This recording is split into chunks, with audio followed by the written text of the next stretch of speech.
بسم اللہ الرحمن الرحیم۔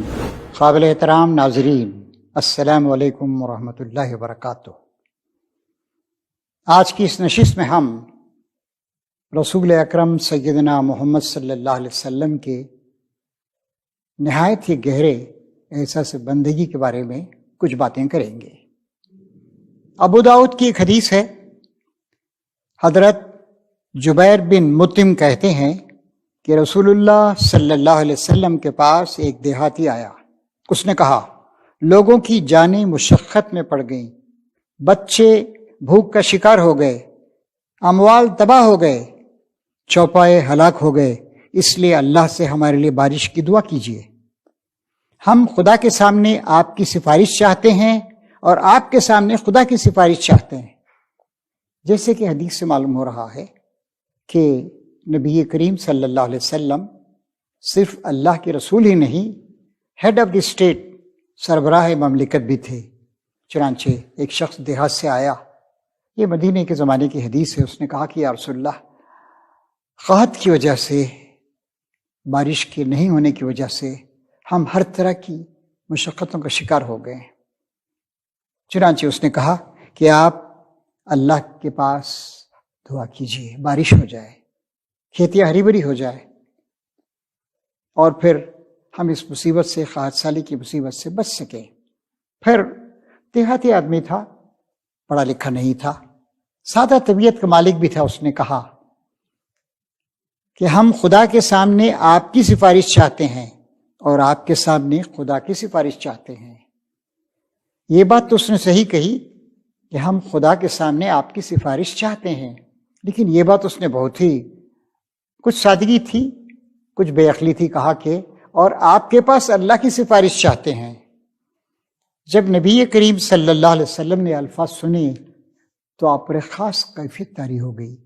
آپ نے فرمایا، سبحان اللہ، سبحان اللہ، بار بار آپ سبحان اللہ، سبحان اللہ، اللہ پاک ہے، اللہ پاک ہے، اللہ پاک ہے کہنے لگے آپ، یہاں تک کہ آپ کی مسلسل تسبیح کی وجہ سے آپ کے سارے رفقا، ان کے چہروں پر بھی اس کا اثر نظر آنے لگا۔ پھر آپ نے فرمایا، ارے نادان، خدا کی سفارش کسی کے سامنے نہیں پیش کی جاتی، اللہ کی شان اس سے بہت بلند تر ہے، تو جانتا بھی ہے اللہ کی شان کیا ہے؟ یعنی بھائی نبی کریم صلی اللہ علیہ وسلم کی یا کسی انسان کی سفارش اللہ کے پاس ہم کر سکتے ہیں، لیکن کیا اللہ کی سفارش کسی انسان کے پاس کی جائے گی؟ انسان کتنا ہی بڑا کیوں نہ ہو، کوئی نبی ہو، کوئی رسول ہو، یہاں تک کہ رسولوں کے سردار سیدنا محمد صلی اللہ علیہ وسلم ہو، یا کوئی فرشتہ ہو، جیسے جبریل علیہ السلام بہت ہی اونچے درجے کے فرشتے ہیں، تو اللہ کی سفارش کسی کے پاس نہیں کی جاتی۔ ہاں، لوگوں سے کہہ سکتے ہیں اب اللہ کے پاس ہمارے لیے دعا کیجیے، تو بار بار سبحان اللہ، سبحان اللہ آپ نے جو کہا، آپ کو یاد آ گیا کہ میں اللہ کا بندہ ہوں۔ اسی لیے ہم کہتے ہیں وَأَشْهَدُ أَنَّ مُحَمَّدًا عَبْدُهُ وَرَسُولُهُ، میں اس بات کی گواہی دیتا ہوں کہ محمد صلی اللہ علیہ وسلم اللہ کے بندے ہیں اور اللہ کے رسول ہیں، بندے بھی ہیں۔ جیسے رسالت کے معاملے میں، پیغمبری کے معاملے میں آپ سب سے اونچے نبی تھے، بندگی میں بھی آپ سب سے بڑے بندے تھے۔ چنانچہ آپ بار بار سبحان اللہ کہنے لگے، اور آپ کے صحابہ پر بھی یہ کیفیت طاری ہونے لگی۔ تو پھر آپ نے فرمایا کہ اے نادان، خدا کی سفارش کسی کے سامنے نہیں پیش کی جاتی، اللہ کی شان اس سے بہت بلند تر ہے، تو جانتا بھی ہے اللہ کی شان کیا ہے؟ اس کا عرش آسمانوں پر اس طرح قائم ہے۔ آپ نے اپنی انگلیوں سے ایک قبہ بنایا ہے، ایک قبہ یعنی کہ گنبد، آپ نے اپنی انگلیوں سے ایک قبہ بنایا اور فرمایا کہ اس کا عرش آسمانوں پر اس طرح قائم ہے، وہ اس کی عظمت سے اس طرح چرچر کر رہا ہے جیسے کجاوا سوار کے بوجھ سے چرچر کرتا ہے۔ اونٹ کے اوپر جو ایک مچان سے بنائی جاتی ہے، ایک باکس ہوتا ہے لکڑی کا، اسے کجاوا کہتے ہیں، اور جب اونٹ چلتا ہے تو کجاوے سے چرچر کی آواز آتی ہے۔ تو کہا کہ یہ ساری کی ساری کائنات اللہ تبارک و تعالیٰ کی ہے، اللہ تعالیٰ خالق ہے، بالک ہے، پروردگار ہے، اور آسمان لرزتا ہے جیسے ایک بادشاہ کو دیکھ کر اس کے درباری لرز جاتے ہیں، یا کسی بڑے آفیسر کو دیکھ کر، کسی پرائم منسٹر کو دیکھ کر عام انسان لرز جاتا ہے۔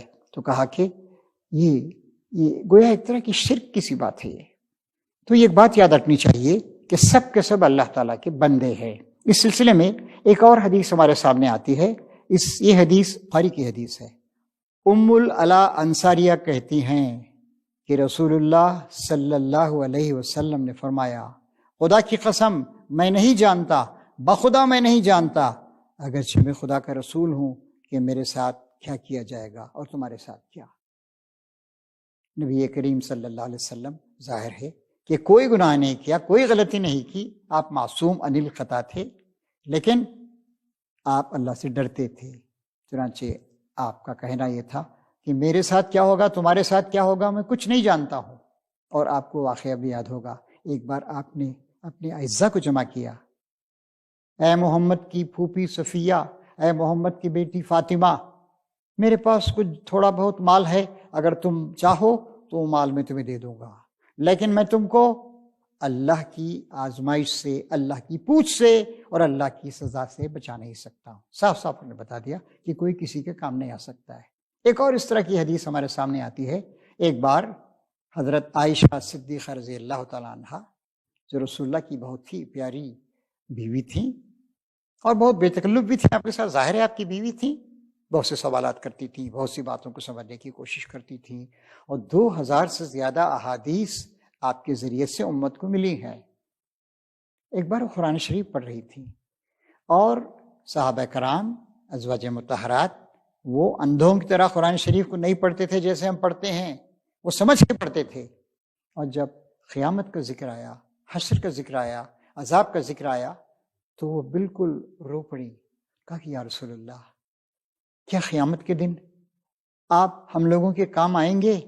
آپ نے کہا کہ عائشہ، جب تک 3 باتوں کا فیصلہ نہیں ہو جاتا ہے کوئی کسی کے کچھ کام نہیں آ سکتا۔ پہلا یہ مرحلہ کہ انسان کا نام اعمال اس کے سامنے سے لا کر عزت کے ساتھ داہنے ہاتھ میں دیا جاتا ہے یا بائیں ہاتھ میں لا کے پٹک دیا جاتا ہے۔